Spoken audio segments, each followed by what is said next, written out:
This brings us to the argument that homosexuality is a conditional response not to society, but to early childhood trauma. It is indeed true that abuse or trauma, sexual or physical, can lead to a confusion of one's sexual identity in adulthood. But statistical evidence shows that abuse is A, not a prerequisite for homosexuality, and B, not a deciding factor in who will end up gay or straight. In other words, abuse doesn't necessarily dictate that one will become homosexual, as many victims of abuse are heterosexual. And not all homosexuals were abused as a child. In fact, most were not. Pedophilia and bestiality are often associated with homosexuality, both as quote-unquote moral perversions and as conditioned responses to trauma. This association is unsupported by evidence and in most cases bigoted in nature. Pedophiles, for example, are both gay and straight, and in fact most have been found to be heterosexual. The association is made to insinuate that if we grant homosexuals their equal rights and protections under the law, then we have to legalize pedophilia and bestiality as well, i.e. the slippery slope argument.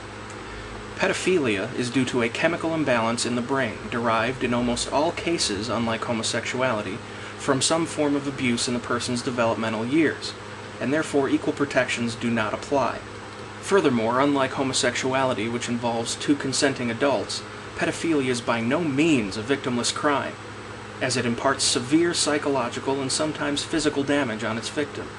Also, both pedophilia and bestiality involve a victim that is unqualified or unable to give consent. Homosexuality is not, as some would imply, due to a chemical imbalance, but is rather a biological state of being.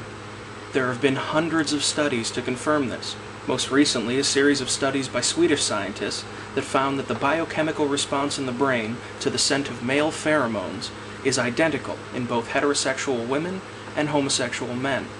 Pheromones are secreted in the sweat glands and induce a chemical response in their human counterpart that is associated with physical attraction. The studies went on to show that homosexuals do not respond to pheromones of the opposite sex. These responses are not the result of a chemical imbalance, but rather a balanced chemical makeup responding naturally to human pheromones in different ways, depending on the sex and sexual orientation of the recipient. Studies like these, dating as far back as the mid-1930s, resulted in the declassification of homosexuality as a mental disorder by the American Psychiatric Association, APA, the World Health Organization, and similar health and psychology institutions around the world. This declassification is attributed by anti-gay rights advocates to the rise of public pressure for the application of civil liberties for gays and lesbians in the 1970s, and the subsequent demonstrations in that regard. However, this conclusion is reached by way of several logical fallacies. While public demonstrations outside of APA conferences may have facilitated their initial inquiry into the subject of declassification, their ultimate conclusions were reached after a review of all scientific and psychological studies to date, including those of Kinsey and Hooker. Furthermore, similar organizations in America and around the world, such as the American Medical Association, the WHO, and so on, reached the same conclusions as the APA without any protest from gay rights advocates. I'm sure that religious dogma will be brought into this discussion by someone, and, as always, I don't intend to censor any comments and will entertain any argument you see fit to make in that regard. I could spend more time here dissecting the hypocrisy of such arguments, such as the books of Leviticus and Exodus sanctioning and in most cases demanding child slavery, public stoning, etc. But instead, I'll just point out that these arguments are irrelevant to begin with. Nobody is demanding that the federal government force churches to recognize gay marriage. What we're discussing here is civil marriage, where two people can go to a courthouse and be married by a judge, having nothing to do with anyone's religion or religious dogma. Your personal religious beliefs, emotional or as dictated by biblical scripture, hold absolutely no relevance to the legal question at hand, just as they're irrelevant in most discussions on civil law, i.e. slavery or public stoning, etc. Some would say this issue should be left up to the states to decide. But in leaving civil rights issues up to the states, you get a situation where many people go without equality under the law for decades, while waiting for their state to catch up to the rest of the country. For example, in the year 2000, Alabama was the last of our great states to legalize interracial marriage. Issues of civil rights, equal rights, these are federal issues that should not be left up to the states. Some also question why marriage must be the immediate goal. Aren't civil unions at least a step in the right direction? Maybe, but ultimately this is an issue of equal rights and protections under the law, and civil unions are therefore unconstitutional. We decided a long time ago in our society that separate but equal is not equal under the law. Civil unions are tantamount to separate drinking fountains.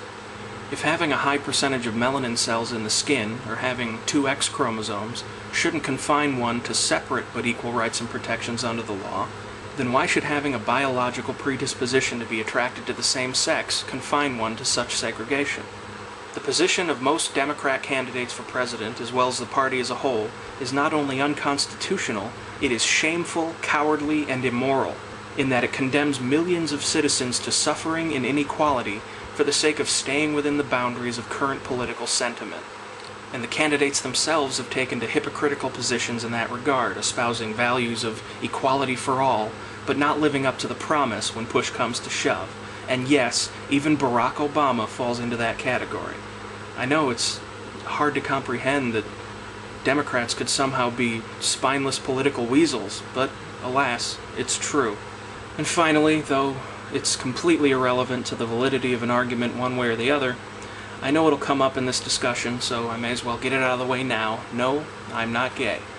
I view this in much the same way the late Coretta Scott King viewed it, as an issue of equality for all. She saw it as the last great battle in the civil rights movement, and I would agree with that assessment. Total freedom and equality for all is not only a personal passion of mine, it is the very foundation of our country.